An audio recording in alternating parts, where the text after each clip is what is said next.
जय श्रीमन नारायण। आज हम सुनेंगे पितृपक्ष में सुने जाने वाली गरुड़ पुराण की कथा।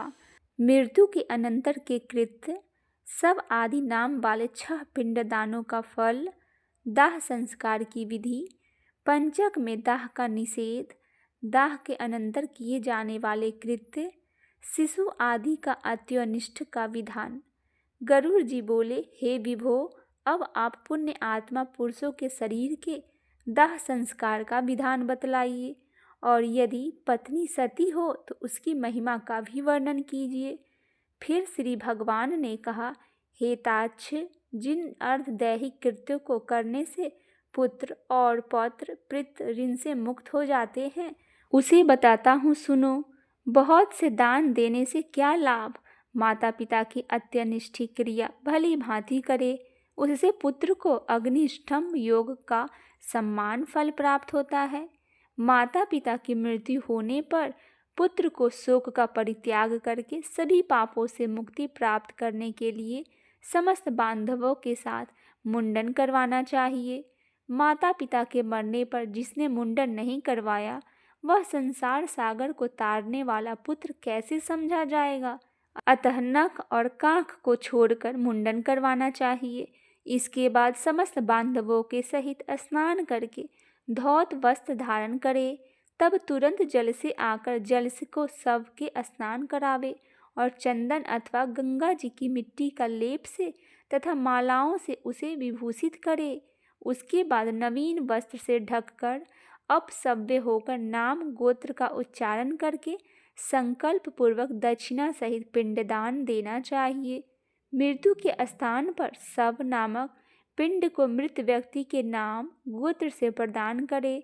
ऐसा करने से भूमि और भूमि के अधिष्ठाता देवता प्रसन्न होते हैं। इसके पश्चात द्वार देश पर पांथ नामक पिंड मृतक के नाम गोत्र आदि का उच्चारण करके प्रदान करे। ऐसा करने से भूत आदि कोटि में दुर्गतिग्रस्त प्रेत मृत प्राणी की सद्गति में विघ्न बाधा नहीं कर सकते। इसके बाद पुत्र वधू आदि सब की प्रदक्षिणा करके उसकी पूजा करे।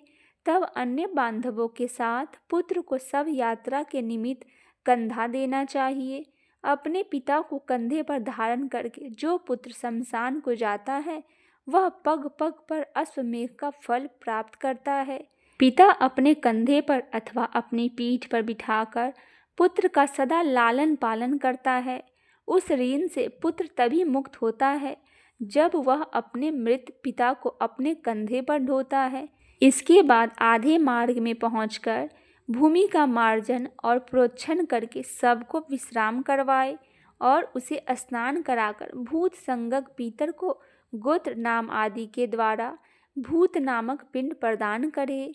इस पिंडदान से अन्य दिशाओं में स्थित पिशाच, राक्षस, यक्ष आदि उस हवन कराने योग्य देह की हवनीयता अयोग्यता नहीं उत्पन्न कर सकते। उसके बाद शमशान में ले जाकर उत्तराभिमुख स्थापित करे। वहाँ देह के दाह के लिए यथाविधि भूमि का संशोधन करे।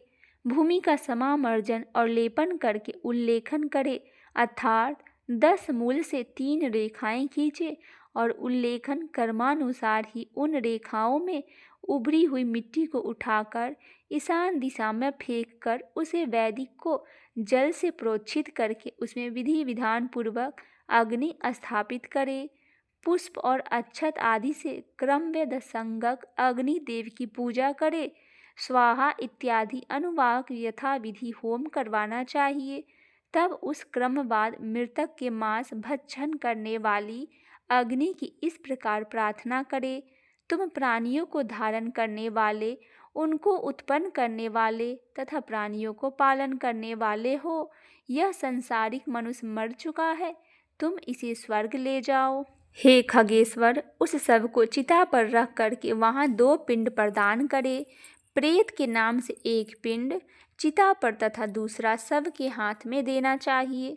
चिता में रखने के बाद से उस शव में प्रेतत्व आ जाता है। प्रेत कल्प को जानने वाले कतिपय विद्वजन चिता पर दिए जाने वाले पिंड को साधक के नाम से संबोधित करते हुए अतः चिता पर साधक के नाम से तथा सबके हाथ पर प्रेत नाम से पिंडदान करे। इस प्रकार क्रमवाद संगत अग्नि की प्रार्थना करके वही चंदन, तुलसी, पलाश और पीपल की लकड़ियों से चिता का निर्माण करे। अन्यथा शमशान में स्थित पूर्वक पिशाच, राक्षस तथा यक्ष आदि उसकी आहुति अयोग्यता उपघातक होते हैं।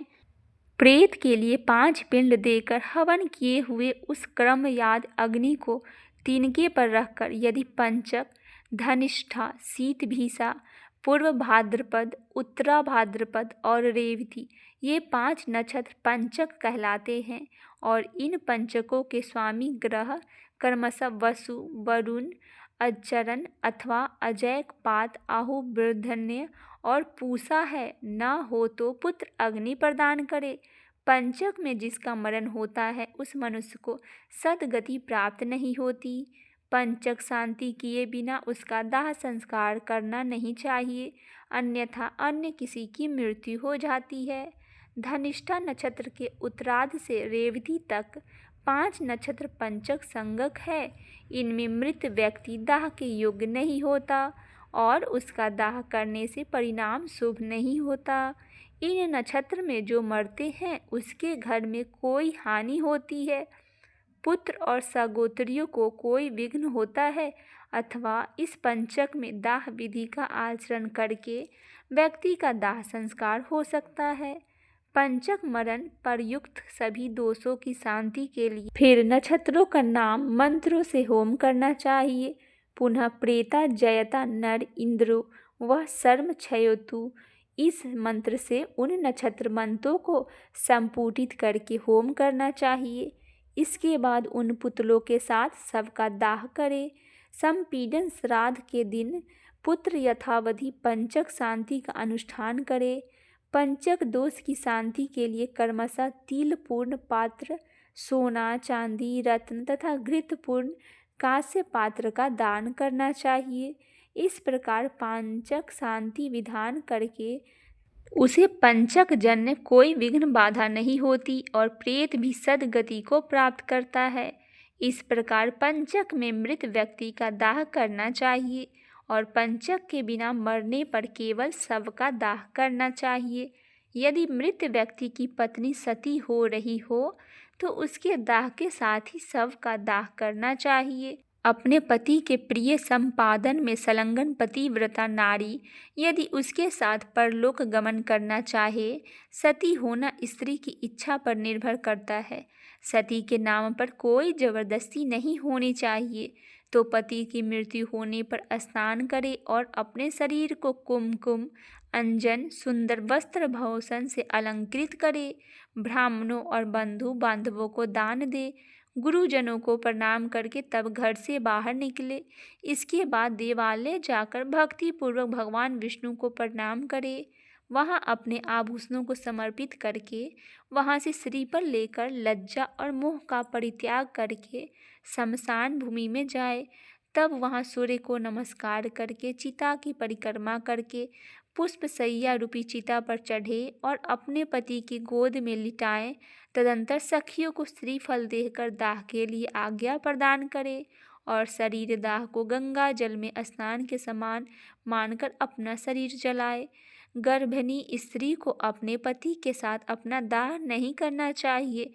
प्रसव करके और उत्पन्न बालक का पोषण करने के अनंतर उसे सती होना चाहिए। यदि स्त्री अपने मृत पति के शरीर को लेकर अपने शरीर का दाह करती है तो अग्नि उसके शरीर मात्र को जलाती है, उसकी आत्मा को कोई पीड़ा नहीं होती।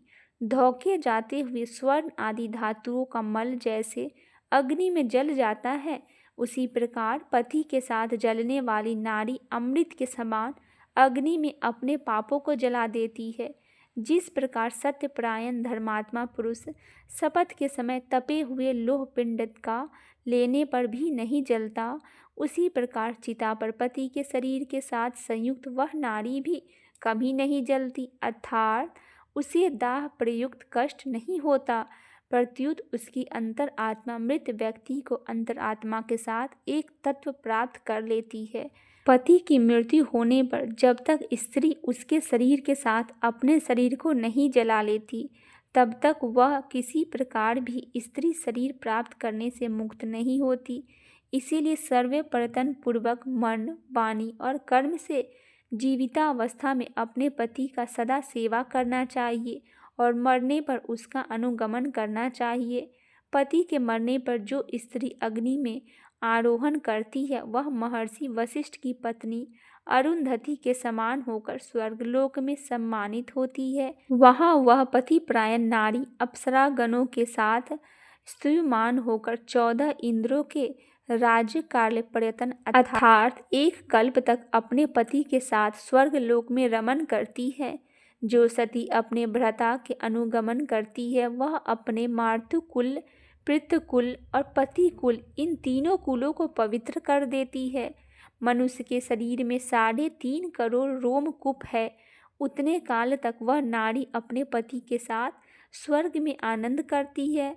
वह सूर्य के समान प्रकाशमान विमान में अपने पति के साथ क्रीड़ा करती है और जब तक सूर्य और चंद्र की स्थिति रहती है तब तक पति लोक में निवास करती है। इस प्रकार दीर्घ आयु प्राप्त करके पवित्र कुल में पैदा होकर पति रूप में वह पतिव्रता नारी उसी जन्मांतरीय पति को पुनः प्राप्त करती। जो स्त्री क्षण मात्र के लिए होने वाले दाह दुख के कारण इस प्रकार के सुखों को छोड़ देती है वह मूर्खा जन्म पर्यंत विरह अग्नि में जलती रहती है। इसीलिए पति का शिव स्वरूप जानकर उसके साथ अपने शरीर को जला देना चाहिए। सबके आधे या पूरे जल जाने पर उसके मस्तक को फोड़ना चाहिए। गृहस्थों के मस्तक को काष्ठ से और यतियों के मस्तक को श्रीफल से फोड़ देना चाहिए। पृथ्वीलोक की प्राप्ति के लिए उसके ब्रह्मरंध्र को भेदन करके उसका पुत्र निम्न मंत्र से अग्नि में घी की आहुति दे। हे अग्निदेव, तुम भगवान वासुदेव के द्वारा उत्पन्न किए गए हो। पुनः तुम्हारे द्वारा इसकी तजोमय दिव्य शरीर की उत्पत्ति हो। स्वर्गलोक में गमन करने के लिए इसका स्थूल शरीर जलकर तुम्हारा हवि हो। एत दर्थ तुम प्रज्वलित हो। इस प्रकार मंत्र सहित तिल मिश्रित घी की आहुति देकर जोर से रोना चाहिए। उससे मृत प्राणी सुख प्राप्त करता है। दाह के अनंतर स्त्री को स्नान करना चाहिए। तत्पश्चात पुत्रों को स्नान करना चाहिए। तदंतर मृत प्राणी के गोत्र नाम का उच्चारण करके तिलांजलि देनी चाहिए। फिर नीम के पत्तों को चबाकर मृतक के गुणों का गान करना चाहिए। आगे आगे स्त्रियों को और पीछे पीछे पुरुषों को घर जाना चाहिए और घर में पुनः स्नान करके गौ ग्रास देना चाहिए। पत्तल में भोजन करना चाहिए और घर का अन्न नहीं खाना चाहिए। मृतक के स्थान को लीप कर वह 12 दिन तक रात दिन दक्षिणामुख अखंड दीपक जलाना चाहिए। हे तार्क्ष, सब दाह के दिन से लेकर 3 दिन तक सूर्यास्त होने पर शमशान भूमि में अथवा चौराहे पर मिट्टी के पात्र में दूध तथा जल देना चाहिए। काठ की 3 लकड़ियों को दृढ़तापूर्वक सूत से बांधकर अर्थात 3 गोरियां बनाकर उस पर दूध और जल से भरे हुए कच्चे मिट्टी के पात्र को रखकर यह मंत्र पढ़े। हे प्रेत, तुम शमशान की आग से जले हुए हो, बांधवों से पर्युक्त हो। यह जल और यह दूध तुम्हारे लिए है। इसमें स्नान करो और इसे पियो। यज्ञवाल्क्य स्मृति तेरस, जिन्होंने अग्नि याधान किया हो, चौथे दिन असंख्य संचय करना चाहिए और निषिद्ध वार तिथि का विचार करके निरंग्नि को तीसरे अथवा दूसरे दिन अति संचय करना चाहिए। अति संचय के लिए शमशान भूमि में जाकर स्नान करके पवित्र हो जाए। ऊन का सूत्र लपेटकर और पवित्री धारण करके शमशान वासियों के लिए पुत्र को याय तत्वा इस मंत्र में मांस की बलि देनी चाहिए और 3 बार परिक्रमा करनी चाहिए। हे खगेश्वर, इसके बाद चिता स्थान को दूध से सींचकर जल से सींचे। तदंतर अस्थि संचय करे और उन अस्थियों को पलाश के पत्ते पर रखकर दूध और जल से धोए और पुनः मिट्टी के पात्र पर रखकर यथाविधि श्राद्ध पिंडदान करे। त्रिकोण स्थिंडल बनाकर उसे गोबर से लीपे। दक्षिणाभिमुख होकर स्थिन पिंडल के तीनों कोनों पर 3 पिंडदान करे। चिता भस्म को एकत्र करके उसके ऊपर तिपाई रखकर उस पर खुले मुख वाला जल पूर्ण घट स्थापित करे। इसके बाद चावल पकाकर उसमें दही और घी तथा मिष्ठान मिलाकर जल के सहित प्रेत को यथाविधि बलि प्रदान करे। हे खग, फिर उत्तर दिशा में 15 कदम जाए और वहां गड्ढा बनाकर अस्थि पात्र को स्थापित करे। उसके ऊपर दाह जनित पीड़ा नष्ट करने वाला पिंड प्रदान करे और गड्ढे से उस अस्थि पात्र को निकालकर उसे लेकर जलाशय को जाए। वहाँ दूध और जल से उन अस्थियों को बार बार प्रक्षालित करके चंदन और कुमकुम से विशेष रूप से लेपित करे। फिर उन्हें एक दोने में रखकर हृदय और मस्तक में लगाकर उनकी परिक्रमा करे तथा उन्हें नमस्कार करके गंगा जी में विसर्जित करे। जिस मृत प्राणी की अस्थि 10 दिन के अंतर्गत गंगा में विसर्जित हो जाती है, उसका ब्रह्म लोक से कभी भी पुनर्गमन नहीं होता। गंगा जल में मनुष्य की अस्थि जब तक रहती है, उतने हजारों वर्ष वह स्वर्ग लोक में विराजमान रहता है। गंगा जल की लहरों को छूकर हवा जब मृतक को स्पर्श करती है, तब उस मृतक के पातक तत्क्षण ही नष्ट हो जाते हैं। महाराज भागीरथ उग्र तप से गंगा देवी की आराधना करके अपने पूर्वजों का उद्धार करने के लिए गंगा देवी को ब्रह्मलोक से भूलोक ले आए थे, जिनके जल ने भस्मीभूत राजा सगर के पुत्र को स्वर्ग में पहुंचा दिया। उन गंगा जी का पवित्र यश तीनों लोकों में विख्यात है। जो मनुष्य अपनी पूर्वावस्था में पाप करके मर जाते हैं, उनकी अस्थियों को गंगा में छोड़ने पर वे स्वर्ग लोक को चले जाते हैं। किसी महाअरण्य में सभी प्राणियों की हत्या करने वाला कोई व्याध सिंह के द्वारा मारा गया और जब वह नरक को जाने लगा, तभी उसकी अस्थि गंगा जी में गिर पड़ी, जिससे वह दिव्य विमान पर चढ़कर देवलोक को चला गया। इसीलिए सत्पुरुषों को स्वतः ही अपने पिता की अस्थियों को गंगा जी में विसर्जित करना चाहिए। अस्थि संचयन के अनंतर 10 गत्रा विधि का अनुष्ठान करना चाहिए। यदि कोई व्यक्ति विदेश में या वन में अथवा चोरों के भय से मारा गया हो और उसका शव प्राप्त न हुआ हो, तो जिस दिन उसके निधन का समाचार सुने, उस दिन कूश का पुतला बनाकर पूर्व विधि के अनुसार केवल उसी का दाह करे और उसकी भस्म को लेकर गंगा जल में विसर्जित करे। 10 गोत्रादि कर्म भी उसी दिन से आरंभ करना चाहिए और सावंत सरीख श्राद्ध में भी उसी दिन को ग्रहण करना चाहिए। यदि गर्भ की पूर्णता हो जाने के अनंतर नारी की मृत्यु हो गई हो, तो उसके पेट को चीरकर बालक को निकाल ले। यदि वह भी मर गया हो, तो उसे भूमि में गाड़कर केवल मृत स्त्री का दाह करे। गंगा के किनारे मरे हुए बालक को गंगा जी में ही प्रवाहित कर दे और अन्य स्थान पर मरे 27 महीने तक के बालक को भूमि में गाड़ दे। इसके बाद वह अवस्था वाले बालक को दाह संस्कार करे और उसके अस्थियां गंगा जी में विसर्जित करे तथा जलपूर्ण कुंभ प्रदान करे तथा केवल बालकों को ही भोजन कराए। गर्भ के नष्ट होने पर उसकी कोई क्रिया नहीं की जाती। शिशु के मरने पर उसके लिए दुगंध दान करना चाहिए। बालक चूड़ाकरण से पूर्व या 3 वर्ष की अवस्था वाले के मरने पर उसके लिए जल पूर्ण घट का दान करना चाहिए और खीर का भोजन कराना चाहिए। कुमार के मरने पर कुमार बालकों को भोजन कराना चाहिए और उपनीत पौगंड अवस्था के बच्चे के मरने पर उसी अवस्था के बालकों के साथ ब्राह्मण को भोजन कराना चाहिए। 5 वर्ष की अवस्था से अधिक वाले बालक को मृत्यु हो जाने पर चाहे उपनीत यज्ञोपवीत संस्कार संपन्न हो अथवा अनुपनीत जिसका यज्ञोपवीत न हुआ हो, वह पायस और गुड़ के 10 पिंड क्रमशः प्रदान करने चाहिए। पौगंड अवस्था के बालक की मृत्यु होने पर विरसोत्सर्ग तथा महादान की विधि को छोड़कर एकादशा तक द्वादशा की क्रिया को समप्रदान करना चाहिए। पिता के जीवित रहने पर पौगंड अवस्था में मृत बालक का सपिंड दान श्राद्ध नहीं होता। अतः 12वें दिन उसका केवल एकोदिष्ट श्राद्ध करे। स्त्री और शूद्रों के लिए विवाह ही व्रत बंध स्थानीय संस्कार कहा गया है। व्रत अर्थात उपनयन के पूर्व मरने वाले सभी वर्णों के मृत के लिए उनकी अवस्था के अनुकूल समान क्रिया होनी चाहिए। जिसने थोड़ा कर्म किया हो, थोड़े विषय से जिसका संबंध रहा हो, कम अवस्था हो और स्वल्प देह वाला हो, ऐसे जीव के मरने पर उसकी क्रिया भी स्वल्प ही होनी चाहिए।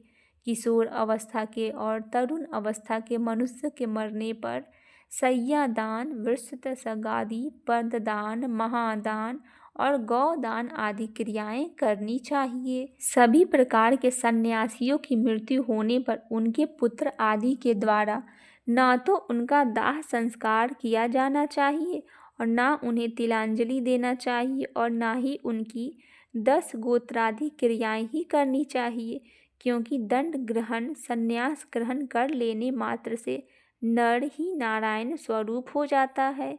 त्रिदंड मन, वाणी और इंद्रियों को संयम ही त्रिदंड है। ग्रहण करने से मृत्यु के अनंतर उस जीव को प्रेतत्व प्राप्त नहीं होता। ज्ञानी जन तो अपने स्वरूप को अनुभव कर लेने के कारण सदा मुक्त हो जाते हैं, इसीलिए उनके उद्देश्य से दिए जाने वाले पिंडों की भी उन्हें आकांक्षा नहीं होती। अतः उनके लिए पिंडदान और उदक क्रिया नहीं करनी चाहिए, किंतु प्रीत भक्ति के कारण तीर्थ श्राद्ध और गया श्राद्ध करने चाहिए। हेतार्च, हंस, परमहंस, कुटिंचक और बाहुदक इन चारों प्रकार के सन्यासियों की मृत्यु पर उन्हें पृथ्वी में गाड़ देनी चाहिए। गंगा आदि नदियों के उपलब्ध न रहने पर ही पृथ्वी में गाड़ने की विधि है। यदि वहाँ कोई महानदी हो तो उन्हीं में उन्हें जल समाधि दे देनी चाहिए। इस प्रकार गरुड़ पुराण के अनंतर्गत सारोद्वार में दाह स्थित संचय कर्म निरूपण नामक 10वां अध्याय पूरा हुआ। अगर अभी तक आपने गरुड़ पुराण का पिछला अध्याय नहीं सुना है तो चैनल पे जाके गरुड़ पुराण के सारे अध्याय को आप अवश्य ही सुने। बोलिए लक्ष्मी नारायण भगवान की जय, कृष्ण कन्हैया की जय।